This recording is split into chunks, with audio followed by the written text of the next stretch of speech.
자, 문재인이 청와대 불법 점거한 지 90일째 되고요. 대통령 호칭을 버린 지가 2일째 됐습니다.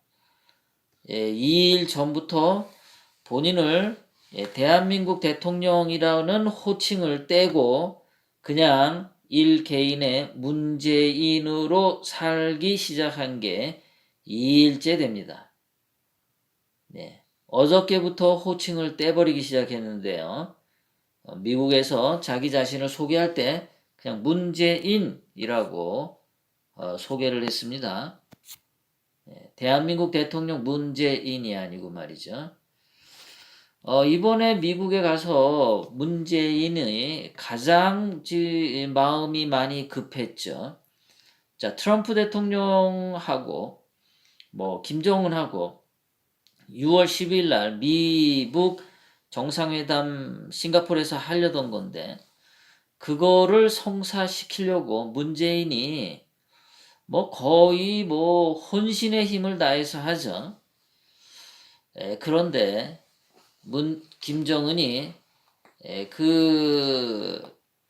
삐졌어요.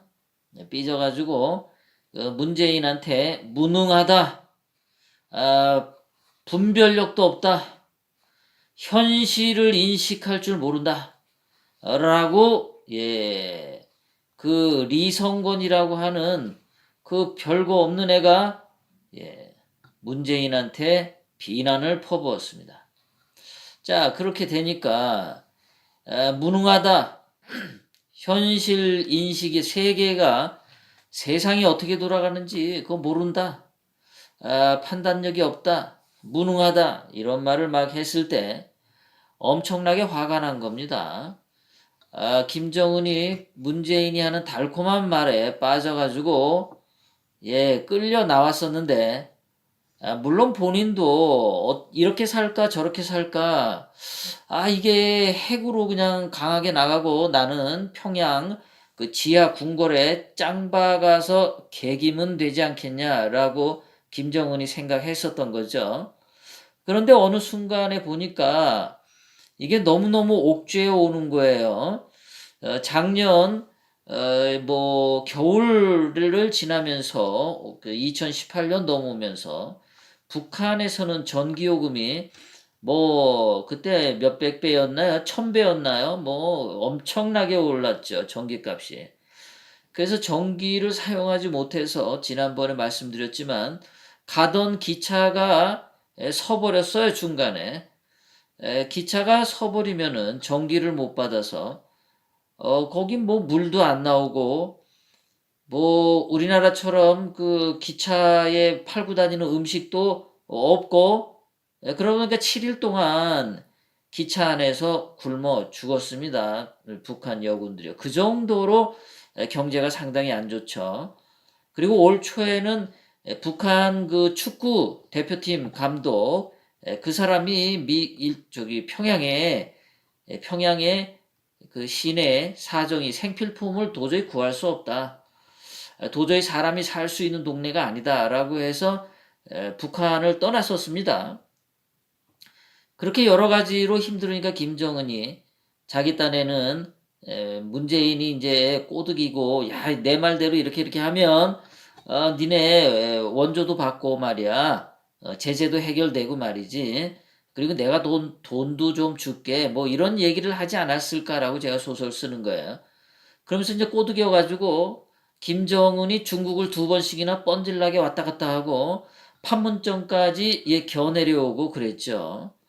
그때 총 맞아서 저격당할 거를 굉장히 우려하지 않았을까 싶어요. 엄청난 모험을 하고 김정은은 판문점에 나타났던 거거든요. 자, 나오기 싫었던 놈이 바깥 구경을 3번씩이나 했습니다.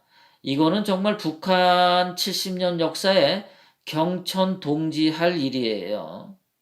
그것도 2018년 한두 달 사이에 그런 일이 벌어진 거거든요.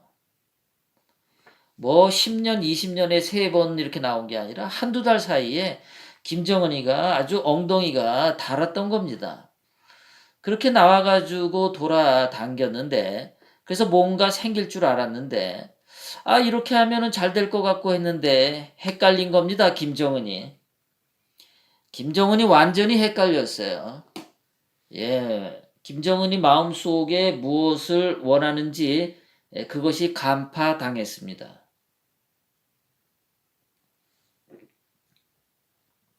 김정은의 본심이 뭔지가 들통이 났어요.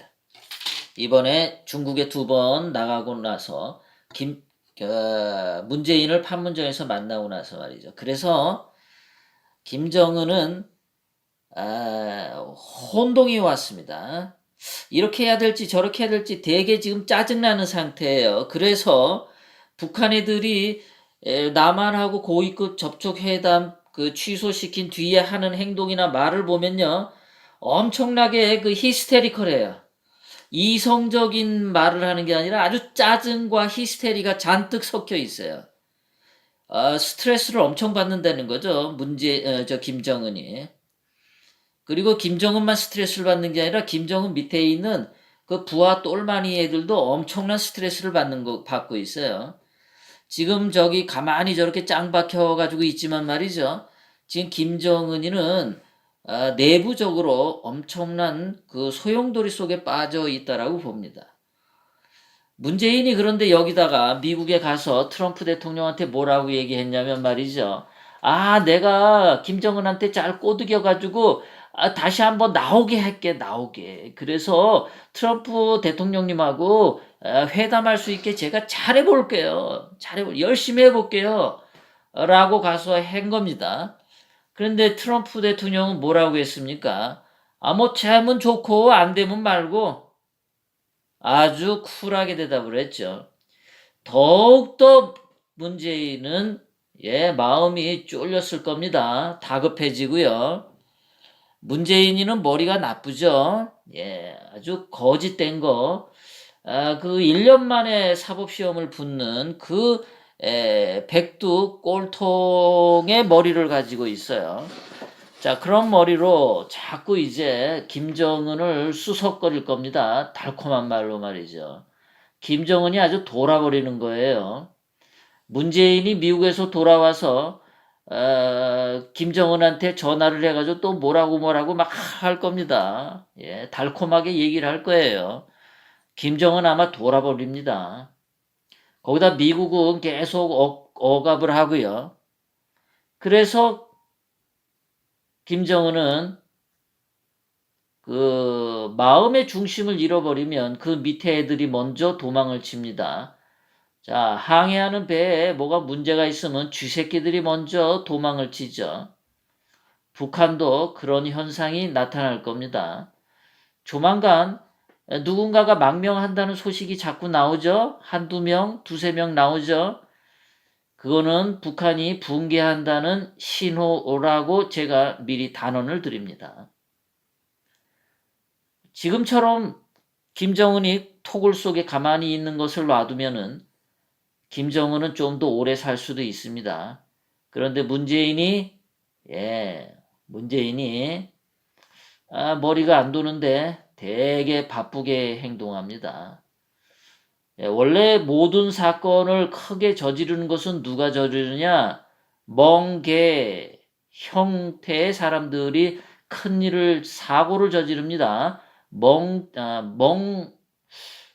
멍부죠, 멍부. 멍부형이 가장 큰 사고를 저지릅니다. 멍청한데 부지런하면은 큰 사고를 일으킵니다. 김영삼이가 그랬죠. 멍청한데 부지런하면 사고를 칩니다. 지금 문재인이는 그런 역할을 합니다. 문멍부가 될 겁니다. 그래서 김정은이가 죽게 될 수밖에 없습니다. 자, 문재인이 게다가 김정은이 죽으면 문재인도 자동으로 죽습니다. 문재인은 지금 이 발걸음을 멈출 수가 없어요. 김정은을 끌어내려서 뭔가를 자꾸 쇼를 하려고 할 겁니다. 6월 13일 지방선거를 앞두고 엄청나게 자기 살려고 지방선거에서 이기려고 부지런하게 행동하지 않을 수가 없어요. 그것이 예, 자충수가 된다라는 겁니다. 문재인 본인에게도 물론이고 김정은에게도 자충수로 간다는 겁니다. 예, 기대해 보십시오, 여러분들. 세상 이치는 이치대로 흘러가는 겁니다. 물은